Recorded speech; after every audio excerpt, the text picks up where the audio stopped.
E-telligence, energizing your email marketing with Kate Barrett.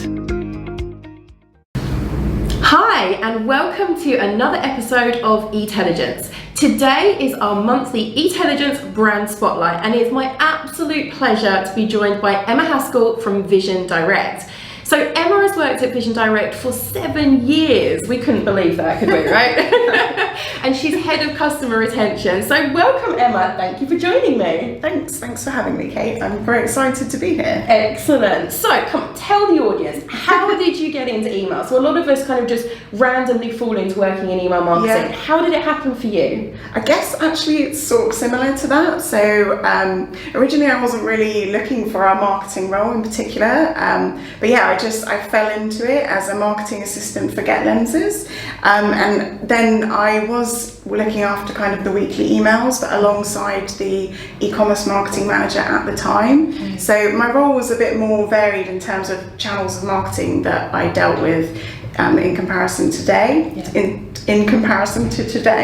but email marketing was a big part of it. So we were putting together the weekly emails that we sent out, and then at the time I was writing the content, doing the design, creating them, scheduling them. So a lot more than I am doing today. Yeah, we all know what that's like. You know, you get started and you've got so many different things going on, whether you're just focused on email or whether or not you're working in the marketing department as a whole. So were you working on other marketing strategies with email as a core part of that as well? Yeah, so I was writing blog posts, writing CMS pages, managing affiliate orders. So yeah, it was quite a lot of different things, but email was one of the things that always had to be done. You know, every week we're going to send an email, so it was a big part of it. Yeah, absolutely fantastic. I mean, it's great to have that foundation in all of the other areas as well, so fantastic. Okay, so what does your current role at Vision Direct look like? Yeah, so my current role, as you said, is head of customer retention, and I'm basically responsible for the strategy behind the contact lens replenishment journey, with a particular focus on email and SMS, because that's two of our biggest retention channels. So I manage a small team that kind of helps me with supporting the email strategy and what the test and learning that we're doing on email, but also another big part of my team is market research. So we look after all the qualitative and quantitative research studies that we do. So that obviously feeds back into the customer journey, but also the business on a wider scale, like the brand, the service. So that's a big part of my role as well. Fantastic. So there's a couple of things there that you mentioned that I'd really like to dig into if we can. So how does email kind of stack up for Vision Direct? How important is it as a channel to the business? Yeah, it's really important to us as a marketing channel. So I actually had a look at some stats recently, and last year email accounted for 29% of our business revenue. So that's looking across all the countries that we operate in, which is 7 in total. But it's obviously a large proportion of our revenue, so it's very important to us. So you also mentioned about your send strategy. So what is it exactly that you're using email to underpin everything else that you're doing at Vision Direct, and it's creating a massive amount of revenue for you? So what's your overall strategy? How are you kind of segmenting? How often are you sending emails? All the questions that the listeners want to know. Yeah, so we send regular emails in all our markets. So that's an email once a week in terms of marketing campaigns. And with our marketing campaigns, we have kind of 3 core segments of customers. So we've named these active, which is, as it sounds, kind of loyal returning customers. Brilliant. Then we have our lapsed customers. So those are ones that haven't purchased for a certain period of time and may have left us, gone away, that we kind of want to win back. Okay. And then there's our registered not bought customers, which are people that come through our email sign-up forms that we email as well. And then, as I said, we're kind of sending emails weekly. Sometimes we can go a bit more granular with our segmentation. So with contact lenses, there's different types of wearing patterns. So we can segment into, say, for example, people that buy daily lenses versus monthly lenses. So we can send them more appropriate content, whether that's around lens care, but also promotions. So perhaps if we've got freebie on, we can give them a relevant product to go with their lenses. Fantastic. So really getting customer centric, understanding who they are, the differences between those different types of customers, and then presenting them with the right information at the right time. Sounds amazing. So I know that we've worked on various projects together in the past, and I think one of the areas that you're targeting that a lot of people don't target is breaking down if somebody is active, if they've perhaps dropped off the scale a little bit, and like you said, is your third main category actually people who've come onto your list and haven't bought from you. And I know that that's a segment that's growing for you. We've worked on your acquisition strategy and things like that, but how have you found trying to improve that kind of move towards the first purchase? Is that something that's a real focus for you at the moment? What kind of strategies are you thinking about putting in place? Yeah, so as you mentioned, the welcome email, the pop-up is actually something that we did recently. So we actually launched that at the beginning of this year. So actually acquiring emails through the pop-up. Yeah. So obviously that has been quite a recent focus for us. I guess the next step for us is actually building on that journey. So at the moment it's just the one email that triggers when people sign up, but we're actually very close to launching a slightly longer series of emails which will actually hopefully onboard people and give them a sense of like what Vision Direct's all about, and greater understanding to hopefully get them to make that first purchase. Brilliant. So you mentioned about your segmentation strategy, and obviously that is a great step towards personalizing that content. What else do you do in terms of personalization within the content or showing different products? What's your kind of thoughts there in your strategy? So we do obviously basic personalization like first name, but also with contact lenses being kind of a replenishment product, the main thing that people use our emails for is essentially to come back and reorder quickly. So a lot of our emails are around focused showing what you last ordered. So Emma, reorder your AccuView Oasis, so we can show their product, name their product.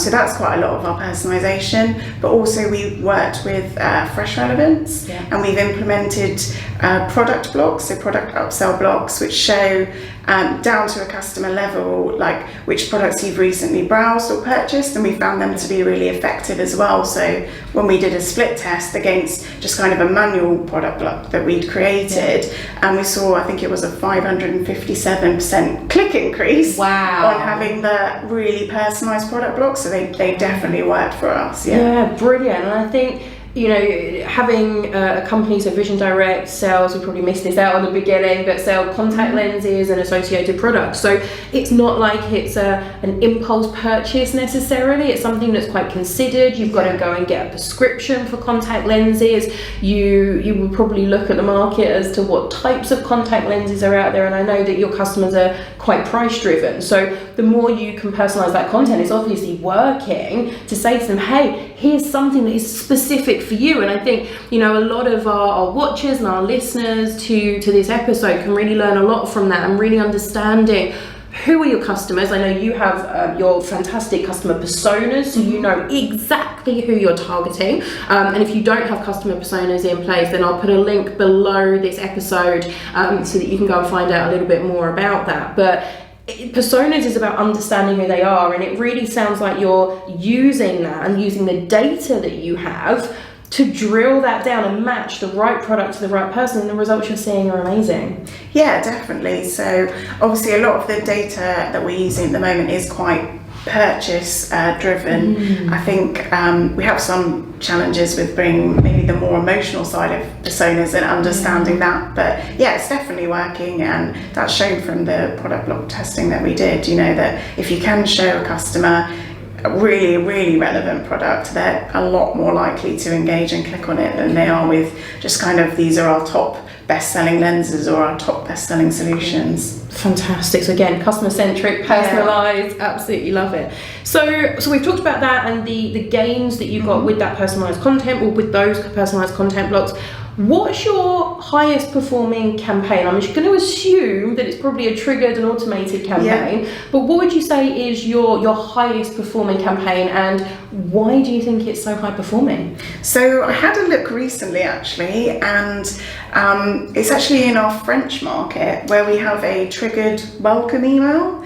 It's specifically aimed at a target group of customers. So they are customers of a specific mutuelle, which is like a health insurance. And we have a landing page for them where where the aim is sign up, join the Vision Direct, email marketing list and get 10% off your first order. Incentivized. Yeah. And that email actually had, I can't believe this, but a 70% open rate. Amazing. Yeah. Okay. I want to check. Was it 30%? Let's get the stats right. Yeah. 31% click-through rate. Wow. So yeah, amazing. Okay. But it is really hyper-personalised to a core group of customers. Yeah. Again, it really shows though that if you can personalise to how they're coming into your email list, to the products that they want to see from you. I mean, you're showing us here that the results really speak for themselves, and the revenue would then follow on from that. So that's absolutely amazing.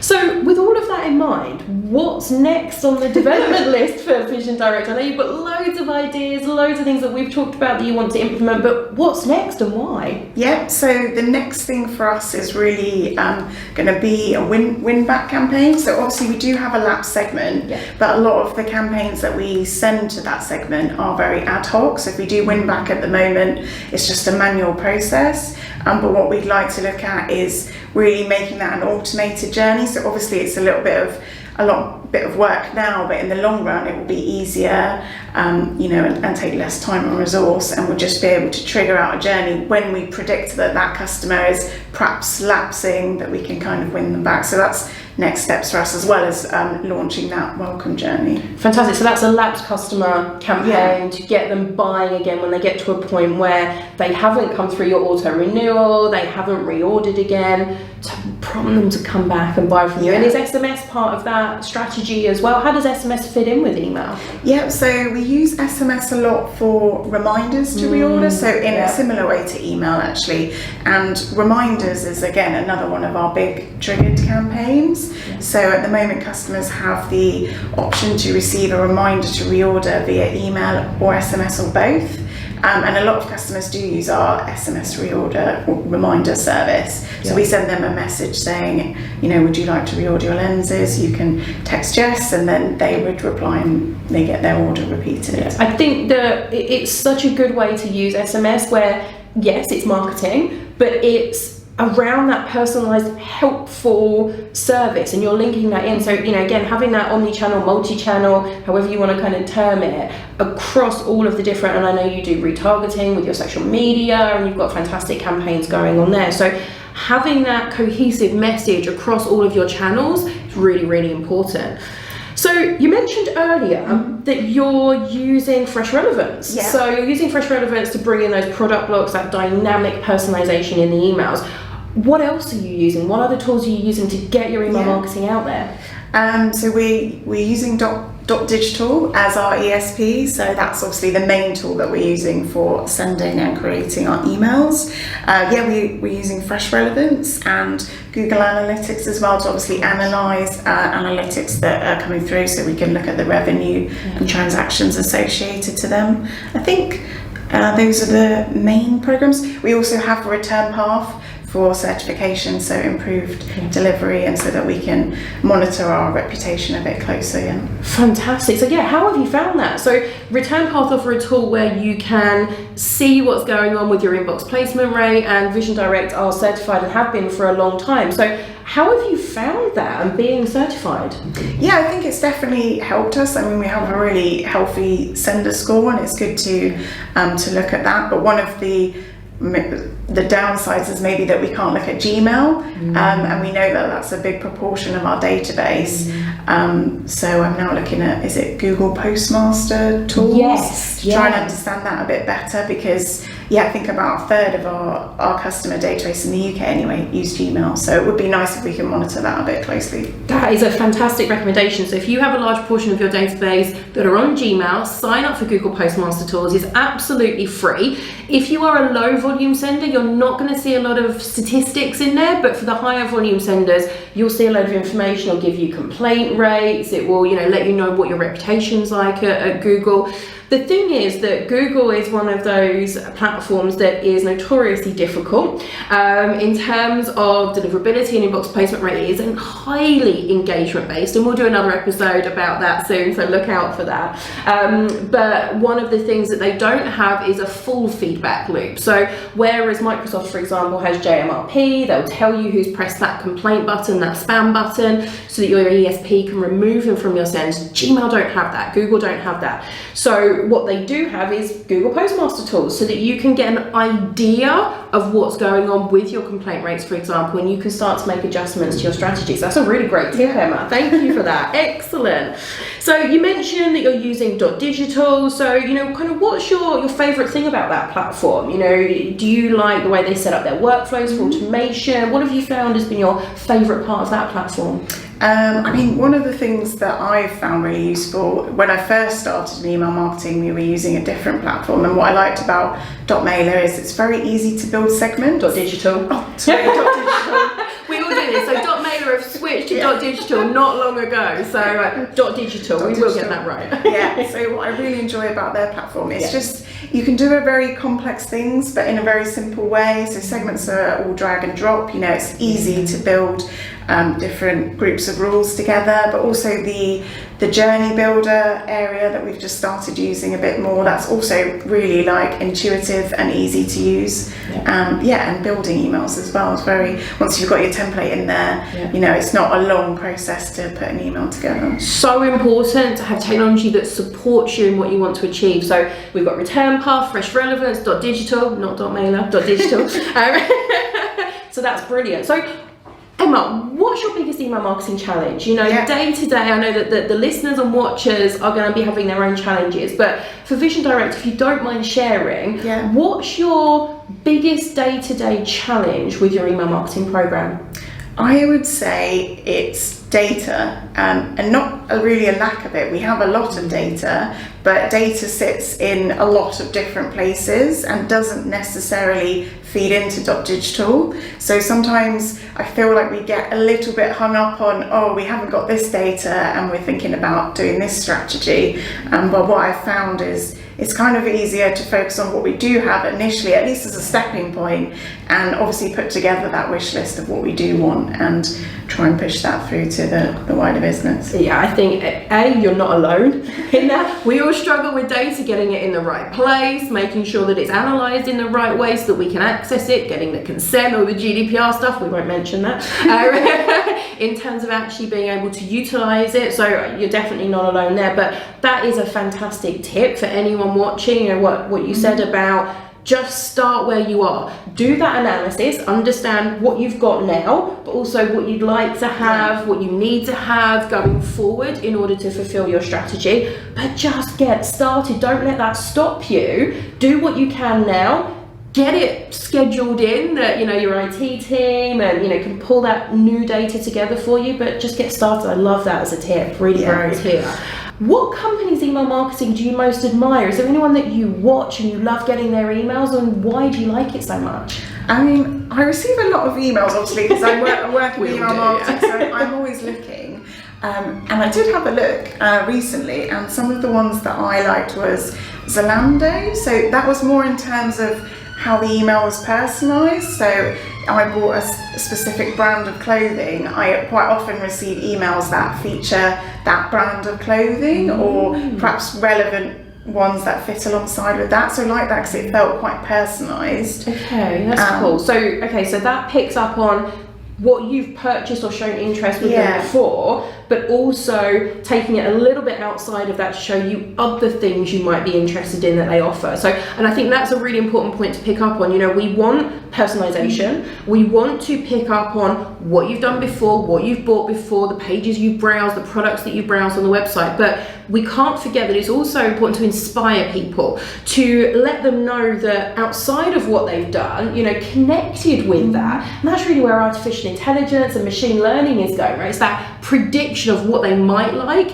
But don't forget, marketing started with actually showing people not stuff that they needed, but stuff that they didn't even know they needed, didn't even know they wanted, and it was inspiring them to buy that. So I think that that's a great example of how you can personalized is your central core, but you've got to have that surround where you push people towards, you might like this or try this, but it's got to be connected in a way. So I love that as an example. And were you going to say another example there as well? I've actually got a couple more. Oh, okay. Yeah, sure. Yeah, so there was Not on the High Street and Marks and Spencer's. Okay. I've seen them doing just some sort of newer things with email. So with Not on the High Street, on the mobile, I noticed that they have like a navigation which is interactive, which is obviously a newer thing for email, which I found was quite cool. So how does that work? So you scroll so across? So it's like your burger menu, you click on it and it drops down. Yeah. And they actually had a search box in there as well. Oh, okay. So maybe using a little bit of AMP, maybe? Was it in Gmail that you were looking at? It was in Outlook. It didn't actually work in Gmail. So it wouldn't be AMP then, because that's not in Outlook yet. Hardly anything's in Outlook, right? Yeah, when I say Outlook, I mean what used to be previously Hotmail. Yes, Microsoft. Yeah. Okay, brilliant. Okay, so not desktop Outlook, so we're talking about webmail Outlook. Yeah. Okay, yeah. And then the last one was just an email that I've always remembered, really. So I think it was a few years ago, I got an email from EasyJet, which was just more like my journey with EasyJet, and I found it was quite nice and personal. So it was like, your first flight was here, your most recent flight was here, you often sit in this seat, that kind of thing. And it just felt, it wasn't really a salesy email, but it was just a nice, like, oh, this is my journey with that brand, which I quite enjoyed. And as I say, it stuck with me as a memorable email. Do you know what? I think that's quite a famous example. Some of our watchers and listeners may well have picked up on that before. And I think what's so great about that email is exactly like you said, it's reiterating that journey. It's saying, we love you, thanks for doing this with us, reiterating that data. And actually, because you get that warm, fuzzy feeling, next time you want to go and book, you go, actually, I'm going to continue my journey. It's almost like gamifying, isn't it? Gamification of the process. So really great examples there. We mentioned AMP very briefly there about Gmail, and obviously that's recently been launched with the updates to Gmail there. What do you think is going to happen in terms of innovation for email? What's Vision Direct looking at for the future? Are you looking at a little bit of artificial intelligence, perhaps bringing in AMP and the interactivity? Is there anything that is kind of in peripheral vision, so to speak, that you're looking at? Yeah, I mean, I think both those things that you mentioned actually, so AI and interactive email are obviously of interest to see what's going to happen with email. I think in particular, I've seen recently some platforms that can do quite a lot of stuff in terms of sort of a more personalized email, a more interactive email. So, perhaps it shows you the weather where you are when you open it, so you can give them that more relevant content, less applicable to us, but email that can kind of show you where's the nearest store, which is pretty cool. Yeah, perhaps buying directly in the email, things like that. Yeah, exactly. And then I think with AI as well, so I've seen tools that can kind of write subject lines for you, which looks very interesting. It'd be interesting to test that out. And I think also in terms of like customer segments and stuff, I think AI is going to feed into that a lot more and be quite clever and help email marketers in that way. Fantastic. Okay, so last couple of questions. In terms of your job role and in terms of your career progression, has there been anything that's been a real challenge that you've had to overcome, or have you kind of had a reasonably smooth ride? Is there any tips that you can give people in terms of you're head of customer retention? Any tips you can give people in terms of moving their career on in email? Yeah, I think obviously it's just keeping up to date with all the trends and also regulations. So things like GDPR, you need to be aware of what's coming down the road, and obviously just having a real passion for email, I think. So for me, I find it such a great channel because you can instantly see what's happened, and I'm always very enthusiastic about kind of, what have we learned from the data, what can we look at testing next, that kind of thing. So I think that's helped me along my journey and helped me to keep email within my team really, as an area that I enjoy. So Emma, leave us with as the final question, your biggest email marketing tip. Okay, I would say my biggest tip is to just make sure that you test and learn with email. So a lot of, or most ESPs will already have the functionality to split test built in, and it's really a quick, easy thing that you can just add on to your weekly marketing campaigns.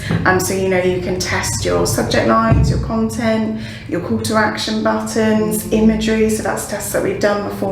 Product against lifestyle, sorry. And in different regions, you saw different results as well. Exactly. So that's a good tip. So make sure you understand your audience and what works best for different segments as well. And also you can bring it into your your automated journeys as well. So we've started to do that with a cross-sell campaign we're doing with our sister website, Glasses Direct. So we can send out different types of campaigns, different offers, test and see which works best, and that's really helped to improve like engagement and conversions and things like that. Fantastic, that's an amazing tip. So thank you so much to Emma. If you guys want to do more with testing, I'm going to again leave a link below in the show notes to my split test planning kit that you can use to help you do that. And Emma, thank you so much for being our first brand spotlight, and thank you for joining me. No, that's great. Thank you for having me. I've enjoyed it. Thanks.